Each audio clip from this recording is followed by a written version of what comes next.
ditanam dalam lubuk hati sanubarinya dan dhamirnya. Apa arti kebenaran? Budaya berakar ke bumi Malaysia tercinta, supaya ditanam dalam lubuk hati sanubarinya dan dhamirnya. Apa arti kebenaran, keadilan, kemanusiaan, dan apa artinya menjadi manusia pada dirinya, keluarganya, masyarakatnya, negaranya, dan kemanusiaan keseluruhan. Tetapi negara menuntut juga kita menguasai bidang-bidang ilmu baru. Kita ikat dengan budaya dan kekuatan lama, kita tak mungkin melonjak ke atas atau menggapai di langit. Teknologi baru, digital, AI, pemahaman tentang peralihan tenaga, STEM, TVET, ini semua merupakan disiplin baru yang wajib dikuasai dan tidak boleh dikuasai mengikut unjuran 3 tahun, 5 tahun, 10 tahun. Kalau kita kekal dengan unjuran lama, kita akan tercorot di belakang. Maka apa yang disebut di dalam lonjakan dalam rancangan pendidikan kebangsaan ini adalah menggesa semua pihak melaksanakan dengan segera, dengan secepat mungkin, dengan gagah, dengan ikhlas, dengan tekad yang bersungguh-sungguh untuk memberi jaminan kepada anak-anak bangsa mendapat yang sebaiknya, lebih baik daripada generasi saya dan generasi selepasnya. Apa itu teknologi baru? Apa itu transformasi digital dan AI? Saya ingin rakan-rakan faham. Ini, rancangan kita ini berteras kepada 2 prinsip kerangka besar kita. Berakar ke bumi supaya jangan lupa bahawa kita ini anak Malaysia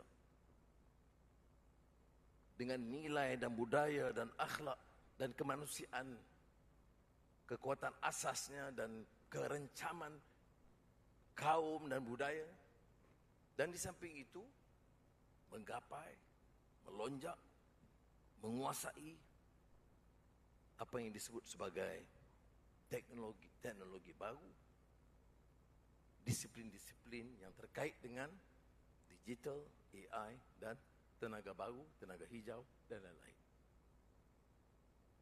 Bayangkan tugas menteri, tugas KP, KSU untuk merangka sesuatu yang dituntut memenuhi keperluan negara, manusia, dirinya, keluarganya, masyarakatnya, negaranya, dan kemanusiaan seluruhnya. Itu tugas yang maha berat. Sebab itu kita tahu bahawa kalau dalam pahaman agama itu sendiri, tugas kerasulan itu innama bu'aithu mu'alliman. Mendidik sebagai seorang mu'allim, mengajar, mendidik, mengasah bakat, itu tugas kerasulan, tugas yang murni. Sebab itu jangan tolak ansur kepada apa-apa ciri yang merosakkan nilai ini. Budaya buli yang melibatkan segolongan kecil, tapi kadang-kadang diambil ringan oleh para pendidik. Kita mesti ada tekad, seperti mana kita perang dengan rasuah, kita perang dengan dadah, kita harus perang dengan amalan buli yang jahat, yang merusakkan identiti dan budaya sekolah itu sendiri. Apa-apa amalan, kemalasan dan kerusakan mesti dibanteras. Kerana yang kita mau didik, yang kita ingin didik itu manusia. Manusia itu dibedakan dengan haiwan kerana nilainya.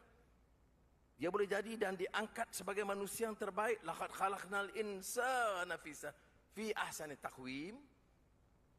Allah jadikan manusia sebagai sebaik-baik insan, ataupun pilih untuk menjadi sehina-hina makhluk.